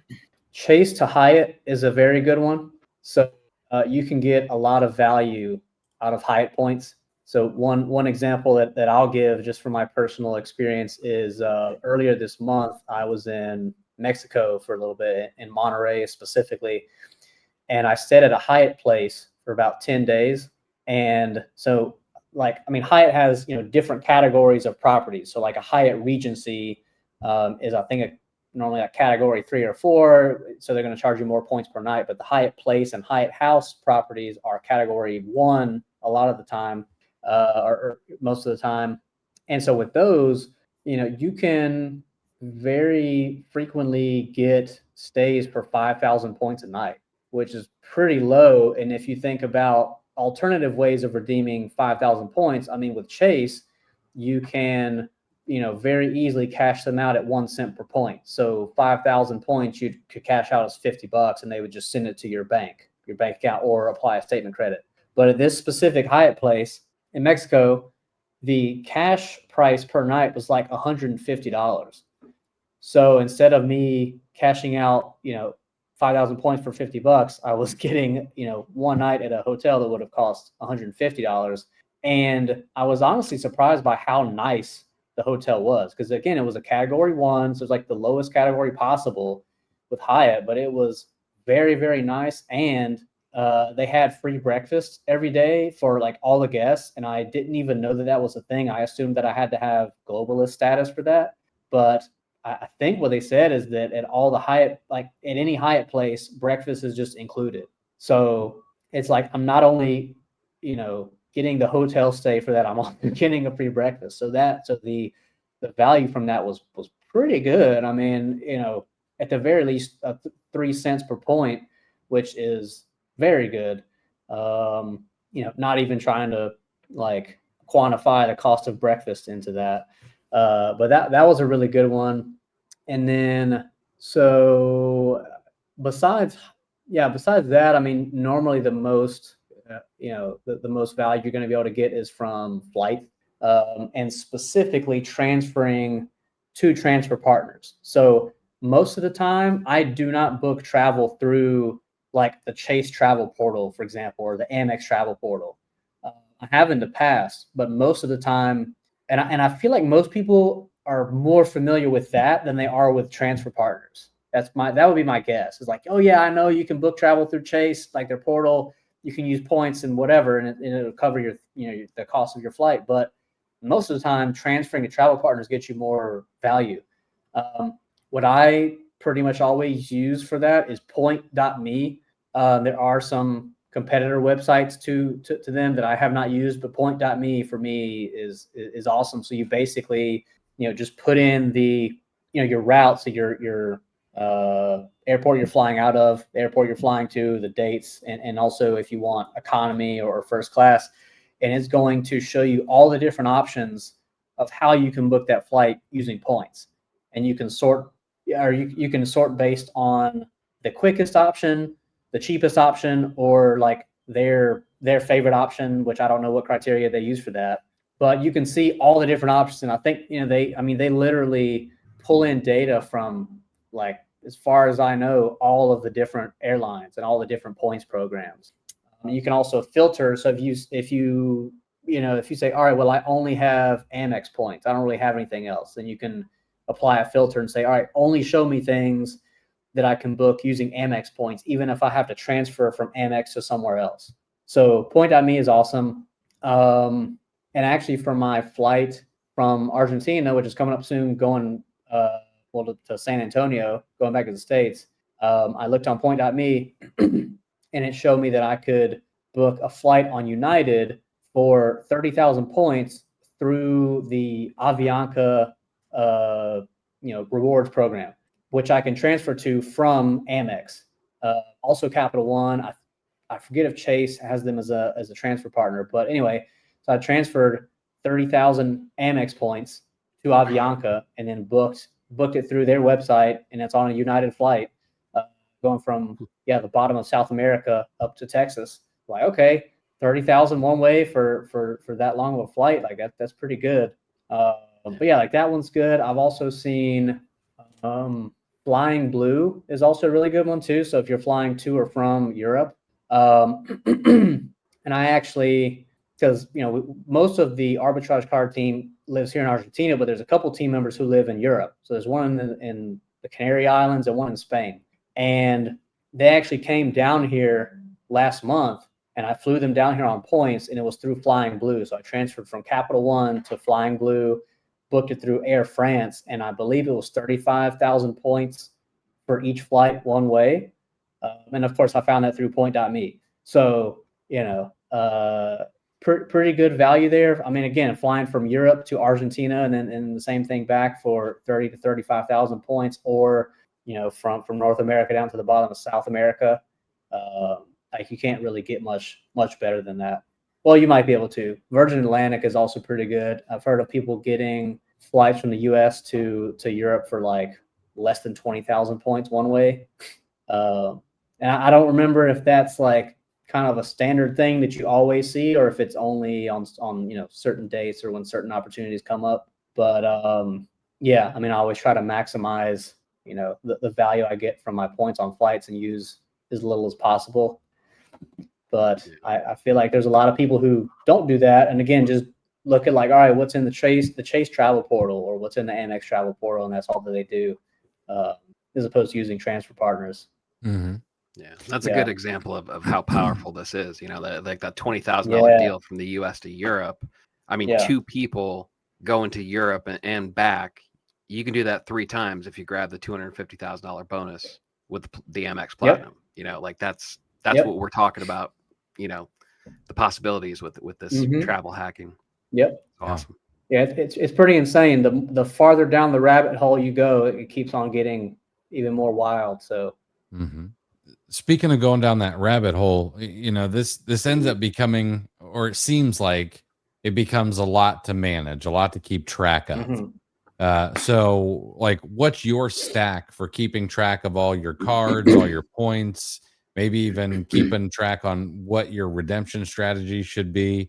Are you using any tools, or using any, AI wrappers that are out there, or any, like, you just have a Google sheet that you're tracking all this stuff in? What works for you?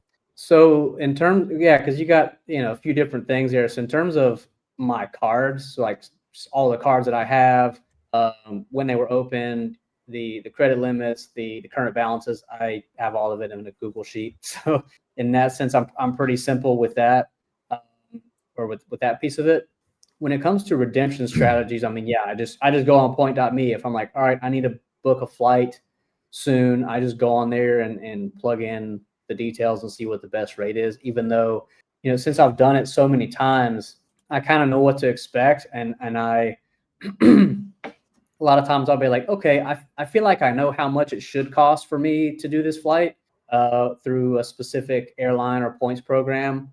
But I still check anyway, because there might be, maybe the best option that I expect to be there is not there, because it depends on the award availability. Like for each flight, they basically have a certain number of seats that they allocate for booking with points. And again, that's kind of a nuanced thing too with each airline and points program. Anyway, so there might be the option that I expect is not there, so I need to see the second best option, or there might be something that's better than what I would have expected. So I just check point.me to see, the best options for booking with points for each flight, or redeeming them. But I mean, besides that, it's just, I got my cards in a Google sheet, but I do know that there are some tools out there. I just don't really use them. Like I think Award Wallet has some stuff, so that might be one to check out, but you could probably, ask Perplexity and be like, hey, give me the best tools for tracking my cards, or tracking my points, or things like that. So I guess I don't know. I keep it simple and basic for myself. Nothing wrong with that, man. Yeah. Hey, so you've mentioned that there are actually ways to get some cash back for paying off your credit card. Can you talk about that a little bit? Yeah. So there are a couple platforms that that are, their primary thing that they do is bill pay. The first one that comes to mind is called Takeus, so spelled Taekus. But with them, you can also, and you first have to fund your account with them, but you can also generate a virtual debit card. And then in some situations, or with some issuers, which over the past several months, it's dwindled down. There's not many, options that are left, but you can actually pay off a credit card using that debit card, and then they give you cash back for it. So in the past, one thing that you could do is use PayPal's bill pay option, so that just within the PayPal app or the website, you can do bill pay. And one of the bills that they allow you to pay is a credit card. So you go in there and you would look for you would search for Amex credit card. You would put in your credit card number, the amount, and then to fund the payment, you would use that debit card from Takeus. And then you would essentially pay off your credit card balance through PayPal, through their bill pay, using that card, and Takeus would give you cash back on it. I don't know if they have changed their cashback rate at all recently, but I know that before it was like 1.8% is the cash back that we give you. And the reason they're able to do that is because, when their card is used to pay off the credit card, they're charging interchange to, the credit card company that's accepting that payment. Or I don't know if PayPal pays it, but anyway, one of them. So they're charging interchange, and then they're giving you a cut of it. So like typically most of it, and they're taking some that's left. There's another one called Blue Penguin, but from what I've heard, I think Takis is like easier to use and might even pay out a little bit more in cash back. That being said, with the PayPal bill pay option, they started removing different banks or credit card options you could pay several months ago.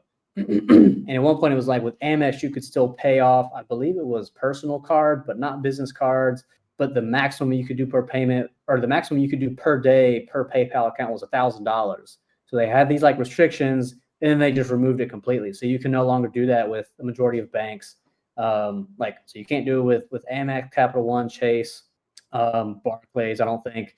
Now with Citi, you didn't have to use the PayPal bill pay or any other kind of intermediary platform to do it, and it should still work, because what you can do is you actually have to call them. You have to call Citi, and you can go through their automated process for making a payment on your card, and you have to select debit card as the option for making the payment. But again, you can only do it over the phone with an automated system. So you have to call in and do that, and then they get to a point where they ask you to enter in the debit card details to make that payment, and that's where you would put in your Takis debit card to pay off the credit card balance, and then they would give you your cash back. So in that case, I mean, again, obviously there's a lot, there's not very many options now that exist for that, but I think that just adds another thing you can do in terms of stacking, right? Because if we think of all the ways that you can stack stuff, when you've got, coupons, online cashback portals, so like Top Cashback and Rakuten, then you've got discounted gift cards, then you've got credit card cashback / points, and then you add this on there, so you can do like a quintuple stack, essentially, if you want to take advantage of all those things, which just ends up like being insane. It's like every little thing you can add on there ends up making a big difference. Yeah. And that's what we talk about as Amazon sellers. We're always looking for an extra. Yeah. We'll grind over whether we should use 5% cash back or Rakuten's 4%. You have to entertain all this stuff. It's almost disingenuous to do one and not the other. Yeah, it's a game of inches, basically. But one thing that I've noticed is that with a lot of these things, some of these really good opportunities don't last forever. In fact, most of them don't. So if you see something, if you hear about something that's like, man, like how is this real? How is this a thing?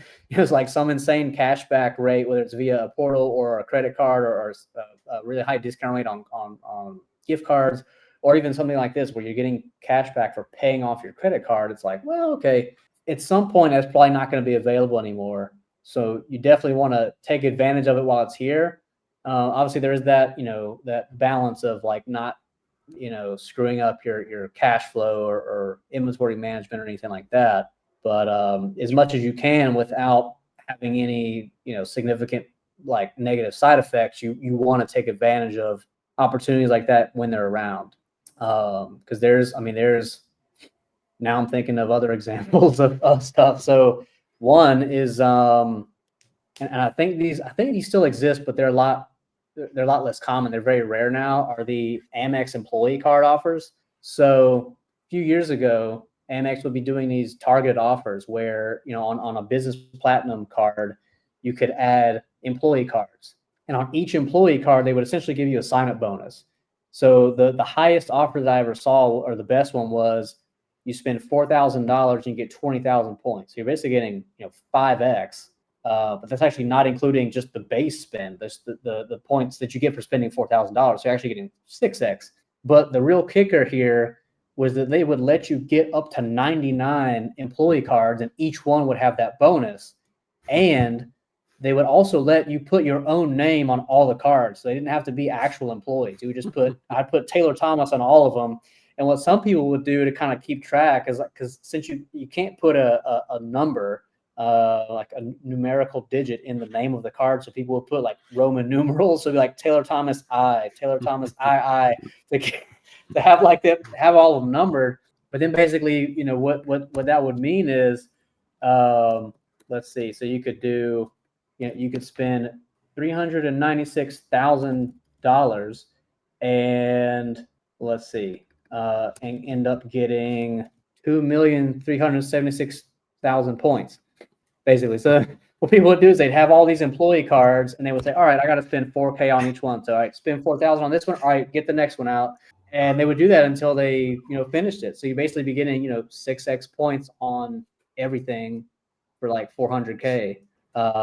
More recently, whenever I've seen that offer pop up, it's like you spend $4,000 and you get 15,000 points, but you can only do it up to 5 employee cards as opposed to 99. But I know people who have literally had like 1,000 employee cards at once that they had to work through. So that's like an insane thing. And then there was also an opportunity or a play, right? So kind of a loophole, whatever, a scheme, I don't know, whatever we want to call it, a few years ago that I didn't know about when it was going on, but I heard about it afterwards, where I think it was the City Rewards Plus card, where they would give you, it was a thing where like they would round your points up to the next like 10 points or something on every purchase.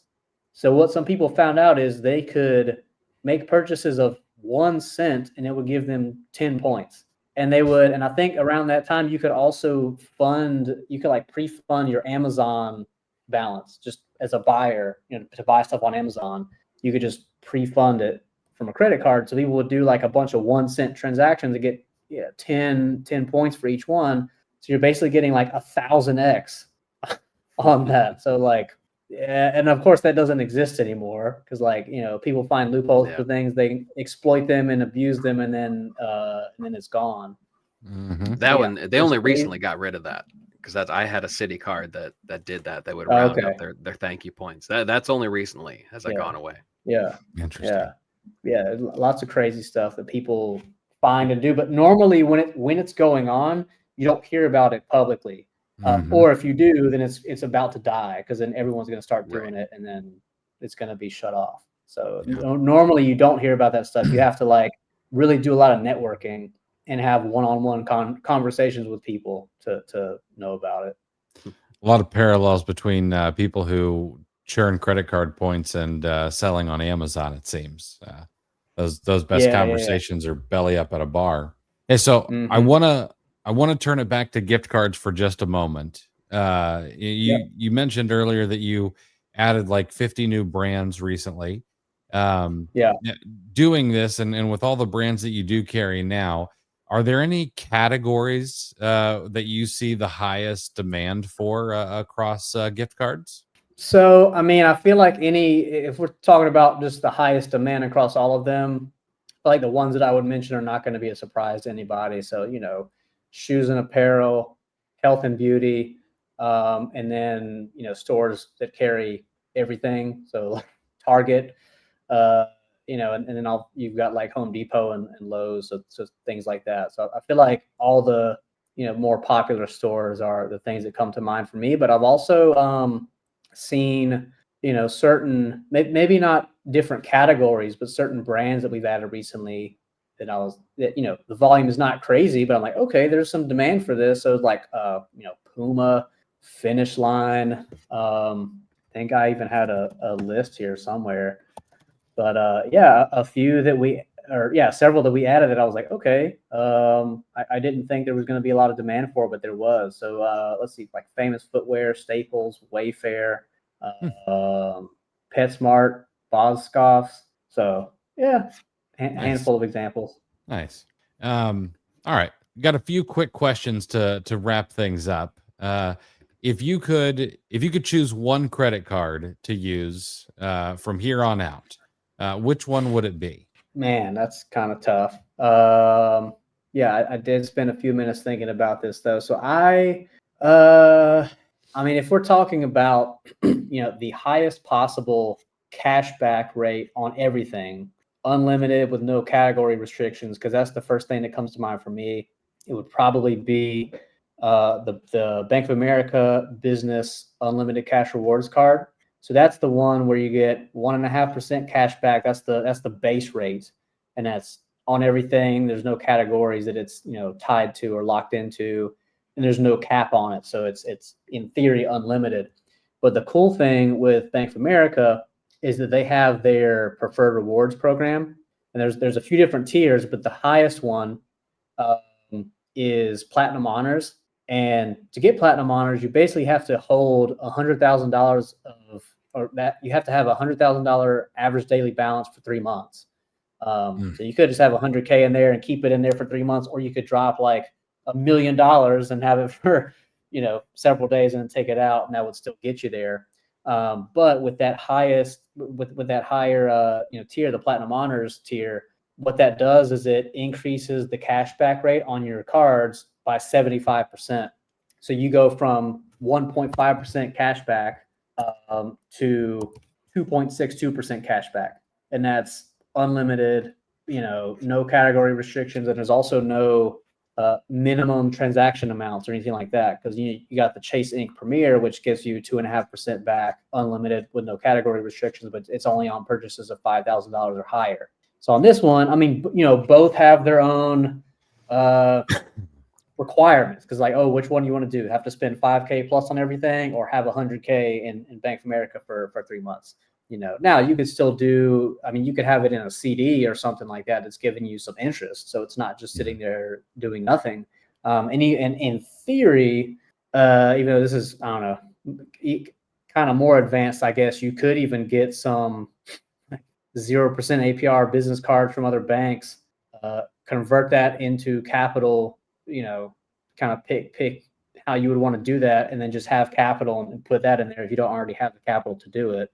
But obviously with that, you still want to make sure you're like making the minimum payments and not incurring any late fees, even though there's no interest. But anyway, kind of wrapping up that point, it's like, if you have the capital to do that, and then of course you could take it back out, and I think you maintain that status for a year after that, then you're at 6.2% cash back on everything with no restrictions really. So if it's just, hey, one credit card from here on out and you want to get the most cash back, that's a pretty good option. I don't know if there's a better one.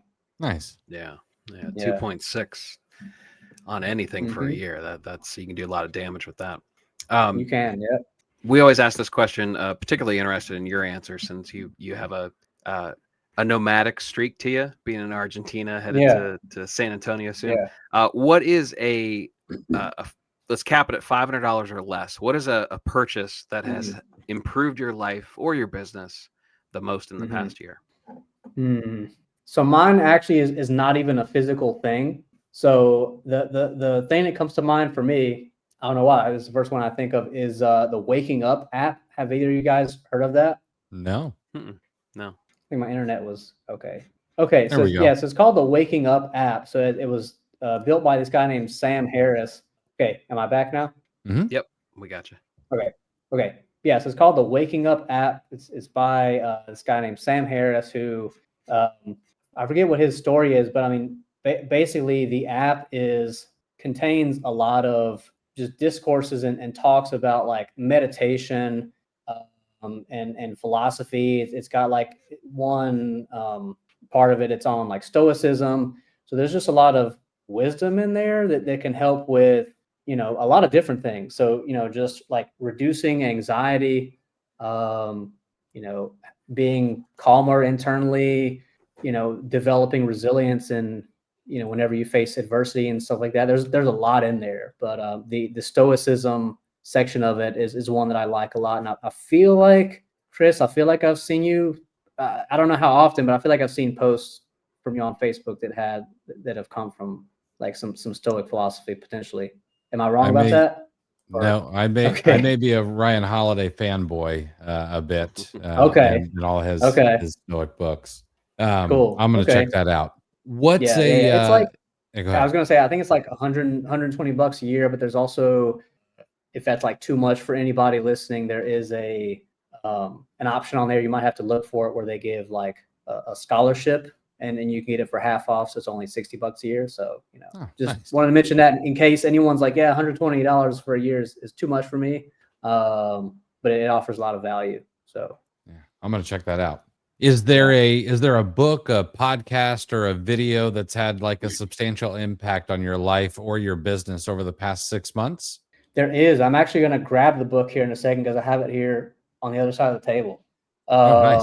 Let's see. Yeah. So, have either of you guys heard of Naval Ravikant? I think is how his last name is pronounced. Absolutely. Yep. Okay, there you go. That's it. Do you have it back there? Oh, sweet. There we go. Hey, that's the one. Great book. That's the one. Oh, do all three of us have it? Yeah. Right there. Oh, Trifecta. We got it. there we go. Sweet. Yep, that's the one. I don't even need to tell you guys. You already know. Yeah, fantastic book. That's a good one.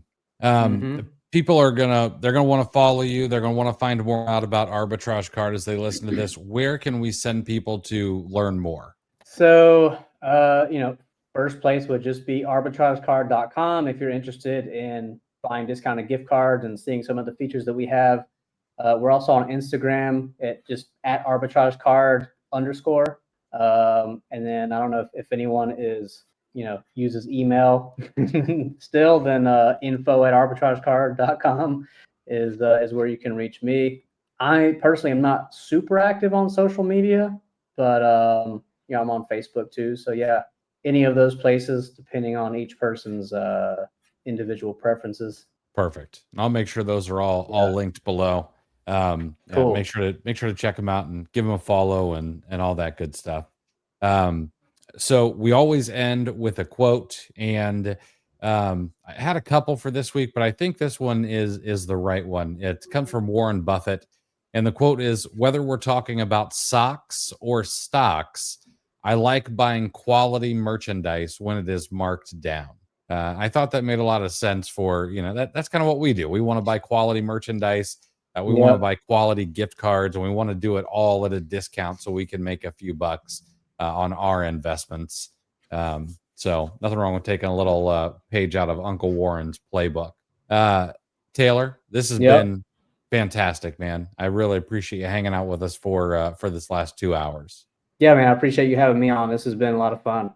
Absolutely. All right, guys, that's the pod. We'll see you in the next one. Thanks for listening to Clear the Shelf with Chris and Chris. If you enjoyed this episode, please take a screenshot on your phone and share to Facebook, Instagram, or your favorite FBA group, and be sure to tag me and let me know why you liked it and what you'd like to hear more from us in the future. Also, I'd like to give you some free gifts for listening. Head over to rabbittrailchallenge.com and repricerchallenge.com for some free courses to further your business. Thanks for listening.